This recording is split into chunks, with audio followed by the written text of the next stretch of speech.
अस्सलाम वालेकुम जी, मैं हूं शहजाद और उम्मीद है आप सब लोग खैरियत से होंगे। नादरीन, आज फिर मेरे साथ मौजूद हैं ज़ुबैर साहब और आज हम जो पेपर हुआ है सोशल वेलफेयर का 26 तारीख को, उसको हम डिटेल में डिस्कस करेंगे और उसका एनालिसिस करेंगे। और तो ये जब रिक्विजिशन चली थी हम तब से इसके पीछे लगे हुए हैं। बिल्कुल ऐसे ही और हमने ही सबसे पहले बताया था कि जी, 44 सीट्स जो है तो वो आ रही हैं। अब इसका पेपर हो चुका है। तो सर एक तो ये बताएं कि सोशल वेलफेयर ऑफिसर का पेपर आपने देखा है? मैं सर उसको थोड़ा देख पाया हूँ। अच्छा मैंने जीके वाला पोर्शन तो देखा था, बाकी जो क्वेश्चन वो मैंने थोड़े देखे हैं, कोई ज़्यादा डिटेल में मैं उसको देख नहीं सकता। अच्छा, चलो मैंने सर तकरीबन कोई 90 के करीब क्वेश्चंस देखे हैं। ओके। एक तो हमारे जो सोशल साइंसेज हैं, इंक्लूडिंग हम सारे सोशल हाँ जी। साइंसेज के हैं। हाँ जी। हम सब लोगों का एक ये इशू है कि हमें शायद पेपर प्रेशर की वजह से जो एग्जैक्ट स्टेटमेंट्स हैं ना क्वेश्चंस की, हम्म, वो लोग भूल जाते हैं। सही। ठीक है, तो इस वजह से ये देखना कि क्या जो की शेयर की गई थी वो ठीक है या गलत है, हम्म। ये मेरे ख्याल में एक और बहस है, इस पे हम नहीं जाते। बट ओवरऑल जो मैंने पेपर देखा है सर, हाँ मैक्सिमम जी। क्योंकि मैंने देखा है, ठीक है। जिस जीके के तो 20 नंबर पूरे देखे हैं और हाँ जी। बाकी भी काफ़ी सारा सवाल, तो टोटल अगर 90 सवाल बनते हैं हम्म। तो एक तो पेपर बैलेंस्ड था। ठीक है। और जो पब्लिक सर्विस कमीशन ने मेंशन किया हुआ था अपने हम्म। सब्जेक्ट्स, हम्म। तकरीबन तमाम सब्जेक्ट्स को उसमें डाला गया है। ठीक है। Social work, sociology, research, gender anthro. Studies, women hmm. Studies, anthropology, ठीक है। सोशल लेजिस्लेशन के भी क्वेश्चंस थे। हम्म। तो ओवरऑल एक मिक्स्ड पेपर था, ठीक हो गया। एक बैलेंस्ड पेपर था। ये भी मैं नहीं कह सकता कि ऐसा पेपर था कि वो हर बंदा अटेम्प्ट कर सकता था। हम्म। ये भी मैं नहीं कह सकता कि वो ऐसा पेपर था कि वो अटेम्प्ट ही ना हो पाए। यानी नॉर्मल सा था। नॉर्मल पेपर था। ओके। और ये जब इस किस्म का बैलेंस्ड पेपर आता है हम्म। तो वो उन कैंडिडेट्स को ज़्यादा फेवर करता है जिन्होंने पढ़ा होता है। जिन्होंने पढ़ा होता है और किताबें पढ़ी होती हैं, नंबर एक। नंबर दो, हम्म। मैं डे फर्स्ट से जिस बात पे फोकस कर रहा था हम्म। कि ये जो 20 नंबर जनरल नॉलेज के होंगे ये रेस्क्यू करेंगे उम्मीदवार को। और यकीनन पता है सर क्या रोल होता है? प्ले करते हैं वो सर 20 पता ही नंबर क्या की। होता है, ये जो सब्जेक्ट का पेपर होता है ना, हम्म। हमारा पढ़ने का या यूनिवर्सिटी के अंदर पढ़ाने के जो स्टाइल है वो बड़े मुख्तलिफ हैं। ऐसी और जो पेपर आता है वो वन लाइनर पेपर होता है, ऐसी वन लाइनर क्वेश्चन होता आपकी है। 6 सफ़ों की थ्योरी में से वो एक लाइन में से आपको ये क्वेश्चन वन लाइनर क्वेश्चन होता है, ठीक है। तो इसलिए ये थोड़ा सा हमें लगता है कि ये मुश्किल होगा। तो ओवरऑल पेपर बैलेंस था, सारे सारे सब्जेक्ट्स को ऐड किया गया था। पेपर जो है वो कुछ उसमें टेक्निकल चीज़ें भी शामिल थी, कुछ बहुत आसान चीज़ें भी शामिल थी। ओके। लेकिन ओवरऑल जो जीके का पोर्शन था, हाँ जी।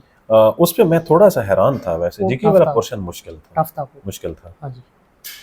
मतलब मुश्किल से मुराद ये नहीं है कि वो भी कोई हल ना होने के बराबर हो, लेकिन ओवरऑल जो 20 क्वेश्चंस उठाए गए हैं वो ज़रा मुख्तलिफ नेचर और बिल्कुल ज़रा ऐसे ही। हाँ, वो 20 क्वेश्चन मैंने भी देखे हैं, हाँ वो जी, टफ थे। वो टफ थे जी।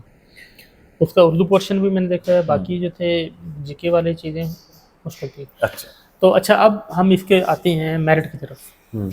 कितना किसका मेरिट एक्सपेक्टेड होगा? अच्छा सर, इसका जो प्रीवियस, पहले तो मैं आपको पिछली दफ़ा का मेरिट बताऊं। जो पिछली दफ़ा पब्लिक सर्विस कमीशन की तरफ से सोशल वेलफेयर ऑफिसर की सीट्स आई थी, हाँ जी। उनका जो खवातीन का मेरिट था रिजर्व सीट्स का और हाँ जी। रिलीजियस माइनॉरिटीज़ का, वो 40 नंबर पे था। खवातीन और मिनॉरिटीज का 40 पे था। 40 पे। यानी और पूरे लोग भी पास नहीं डिफरेंटली हो एबल्स सकते। पीपल्स का भी 40 पे था। ओके। अब आ जाते हैं ओपन मेरिट का। हाँ जी। पिछली दफ़ा ओपन मेरिट था 48.57 या 75 था या 50 था। मीन 48.50 या 48.75 बिलो 50 था ना। बिलो 50 था। तो अगर हम इससे इस पेपर को उस पेपर से कंपेयर करें तो ये पेपर मुश्किल था। ठीक है। पिछले साल वाला पेपर बकदरे इस पेपर के आसान पेपर था। ठीक है। अच्छा, अब हम चलते हैं कि पिछली दफ़ा कितने कैंडिडेट्स थे। पिछली दफ़ा मतलब मोर और लेस 4000 के करीब सीट्स। और सीट्स इससे थोड़ी सी ज़्यादा थी, सही। लेकिन 4000 उम्मीदवार थे, इस दफ़ा 3000 उम्मीदवार थे। ठीक है। तो क्योंकि जब आप डाटा कनेक्ट कर रहे होते हैं ना सर, ये असेस करने सारी के चीज़ें लिए हाँ जी तो ये सारी चीज़ें देखनी पड़ती हैं। तो अब मैं आता हूँ कि इसका मेरिट कितना होगा। जी। मैं ज़ाती तौर पर जो कि इस पेपर को देख चुका हूँ, मैं पढ़ाता भी रहा हूँ अपने स्टूडेंट्स को, और आपको ये भी एहसास है कि जो लोग पेपर देने जाते जी। हैं वो किस तैयारी के साथ जाते हैं। हाँ जी, तो मेरी ज़ाती रीडिंग जो है इस हाँ। पेपर को देखने के बाद हम्म, मुझे लगता है कि वो लोग जो ओपन मेरिट की मैं बात कर रहा हूँ, हाँ जी। ओपन मेरिट वाले वो लोग जो मतलब 50 से 55 के दरमियान हैं, जिन्हें लगता है कि उनके 50 से 55 के दरमियान नंबर हैं, वो फुल्ली सिक्योर होंगे। सही। और जो रिजर्व सीट्स हैं उनका तकरीबन मोर और लेस पिछली दफ़ा वाला मेरिट रहेगा। वैसे 50 आप 55 तक ले गए, मेरा नहीं ख्याल कि अगर इस तरह की सारी सिचुएशन है ना, नहीं, तो मैं 52 से क्रॉस करेगा। चलें मैं 50 से 55, क्योंकि एक दरमियान में 5 नंबर है ना, इनफैक्ट मैं 5 नंबर इसलिए कि ये एक स्टैंडर्डाइज डिजिट है। आपने तो क्लासिफाई कर दिया ना कि जी आपने कहा 52, ठीक है, मैंने ज़रा क्लासिफाई नहीं किया, मैं थोड़ा सा मार्जिन दे रहा हूँ उन लोगों को भी जो 50 हैं और उनको भी जो इससे, खैर 50 से ऊपर वाले तकरीबन सारे के सारे लोग जो हैं वो सिक्योर होंगे। ओके, चलें, ये अच्छी बात है कि इतना बहुत ज़्यादा हाई मेरिट नहीं है, वो 70-80 वाली बात नहीं नहीं नहीं, वो तो हो ही नहीं सकता ना। इस पेपर में मैंने हाँ। कल एक मैसेज ग्रुप के अंदर देखा है, हाँ जी। एक लड़के ने मैसेज किया हुआ था जी मेरे 70 नंबर हैं। हम्म, तो मुझे वो इरफान, हमारा एक दोस्त है रावलपिंडी, अपना मियाँ वाली में सोशल वेलफेयर ऑफिसर है, तो मुझे वो याद है इरफान के लास्ट टाइम मेरे ख्याल में 76 या 75 नंबर थे। तो मैं फिर उसे देख रहा था, फिर मैं इरफान को भी असेस कर रहा था। इरफान बहुत मेहनती आदमी है, सही सही। उसने जितनी मेहनत और जितने मतलब रगड़ा के खाया साथ, था उसके इतने नंबर थे और वो डिजर्व भी करता था। ओके। अदरवाइज ये ऐसा पेपर नहीं था कि आप उसमें 76 नंबर ले लें, बिल्कुल भी नहीं था। सही सही। हाँ जी, हाँ, ओवरऑल ये है कि बैलेंस्ड होने की वजह से बहुत सारे उम्मीदवार ऐसे भी हैं जिन्होंने कोई रैशनल तरीके से पेपर को अटेम्प्ट किया है और बहुत ज़्यादा मिस्टेक्स नहीं की, ओवर अटेम्प्टिंग नहीं की उन्होंने, तो मेरे ख्याल में वो क्वालिफाई कर जाएंगे। ओके, 50 एवरेज, अच्छा जी। है। अच्छा, तो अब इसका एक्सपेक्टेड आपको क्या है कि कब तक रिजल्ट अनाउंस होगा? अच्छा, ये क्योंकि हम एक्सपेक्ट कर रहे हैं, वैसे ऐसे नहीं होता कि हमारे पास कल पेपर हुआ है, आज तो पेपर कलेक्ट ही नहीं हुआ ना अभी हाँ तक तो जी, पूरे पंजाब से ये कोई इन्फॉर्मेशन नहीं होती, हम अपनी असेसमेंट कर रहे होते हैं, ये एक्सपीरियंस बेस होता है। हम्म, मुझे लगता है सर ये 26 मई से पहले पहले रिजल्ट आ जाएगा। 26 मई? 26 अप्रैल को पेपर हुआ है, हाँ जी। तो इंशाल्लाह 26 मई से पहले पहले आ जाएगा। ओके। वैसे आमतौर पे पीपीएससी का यही प्रैक्टिस है, हम देखें सारा पिछला, ये 15 दिन से पहले रिजल्ट अनाउंस नहीं करता और 15 से 30 दिन के दरमियान एवरेज मैक्सिमम पेपर्स का दे देता है जी। बहुत कम ऐसा होता है जिस तरह ये पैरा में हुआ था कि पेपर हुआ और नेक्स्ट वीक में रिजल्ट आ गया, ऐसा बहुत कम होता है। जो सर ये जो अभी रेगुलेटरी अथॉरिटी वाला आपने बताया ना, उसमें उम्मीदवार भी थोड़े थे, उन्होंने रीजन वाइज दी है, रीजन वाइज उम्मीदवार थोड़े थे। इसमें टोटल 3000 के करीब लोगों ने अप्लाई किया हुआ है। अगर एक 100-150 लोग नहीं अपीयर होंगे तो 3000 लोगों के रिजल्ट को कंपाइल करने में पहले तो पेपर कलेक्ट होने हैं ना, फिर रिजल्ट कंपाइल करना, फिर उसकी अप्रूवल लेना, फिर उसको पब्लिश करना, हाँ 1 महीना लग जाएगा। फाइल वर्क में टाइम लगता है। हाँ जी, तो 1 महीने तक इसका रिजल्ट आ जाएगा इंशाल्लाह। और आप में से वो लोग जो ये समझ रहे हैं कि इंशाल्लाह उनके 50-55 नंबर या इससे भी ज़्यादा आ रहे हैं, तो मैं आप लोगों को रिक्वेस्ट करूँगा, क्योंकि आप सारे के सारे हमारे मतलब सब्जेक्ट से हैं, आप लोग अपने इंटरव्यू की तैयारी शुरू कर दें, दूसरे पेपर्स की तैयारी साथ साथ जारी रखें, लेकिन ये एक आप लोगों के पास चेक या बोनस है, ऐसी है, ठीक है।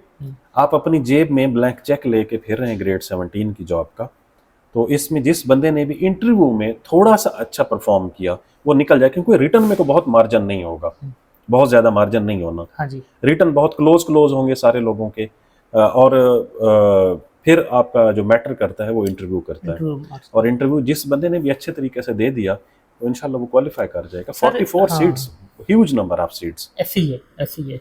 और सोशल वेलफेयर की अच्छी बात ये है कि जब भी सीट्स आती हैं ना, अच्छी खासी आती है, कभी 80 आती हैं, कभी 50, कभी 40, इस तरह से ना। तो चलें, ये तो बड़ी अच्छी आपने बातें की हैं लोगों को। हाँ, लेकिन मैं एक और चीज़ ऐड करना चाहता हूँ सर। देखें, सोशल वेलफेयर ऑफिसर की जिन लोगों ने तैयारी की है, एक तो पेपर दे के उन्हें सबक भी मिल चुका है, पहली बात। दूसरी बात, जिन लोगों ने भी इस तैयारी को अच्छा किया है वो ये मोमेंटम कायम रखें और पैरोल एंड प्रोबेशन की तैयारी करें। ऐसी पैरोल एंड प्रोबेशन उसका मेरे ख्याल 100% ये क्वालिफिकेशन है। एक तो पैरोल एंड प्रोबेशन के बारे में सर मैं प्लान कर रहा हूँ, इंशाल्लाह 1 मई से हम एक शॉर्ट सेशन अपना लगाएंगे। हम्म, अच्छा, तो दूसरा ये है कि पैरोल एंड प्रोबेशन की सीट क्योंकि 1 जुलाई से 17 स्केल में चली जाएगी, हम्म। ठीक है। तो अब ये भी, अच्छा वो डे 1 से रेगुलर है, ऐसे ही सोशल वेलफेयर ऑफिसर की कॉन्ट्रैक्ट पे है, 5 साल का फिर होता है। आप रेगुलर होंगे जाके, ठीक है। तो अब जिन लोगों ने भी इसकी अच्छी तैयारी कर ली है या जिन लोगों ये तैयारी अच्छी नहीं कर सके और उनके पास टाइम है, तो वो प्लीज अब पैरोल एंड प्रोबेशन पे फोकस करें, इस ऐसे तैयारी ही को जाया नहीं करना ऐसे ही चाहिए। ऐसे ही बस सर, मतलब कंप्लीट करें और कुछ बस। चलें जी, उम्मीद है आप लोगों को वीडियो मालूमाती लगी होगी, क्योंकि बार बार आप लोग मैसेजेस कर रहे थे, पूछ रहे थे कि कितना एक्सपेक्टेड मेरिट होगा, रिजल्ट कब आएगा। तो हमारे पास जो मालूमात थी वो हमने आपके साथ शेयर की है। तो आप लोगों को अगर वीडियो पसंद आई है, आप शहजाद साहब के चैनल पर देखें, मेरे चैनल पर देखें, वीडियो को लाइक किया करें, इसको अपने दोस्तों को शेयर भी किया करें और हमारे चैनल को सब्सक्राइब भी करें। बहुत शुक्रिया।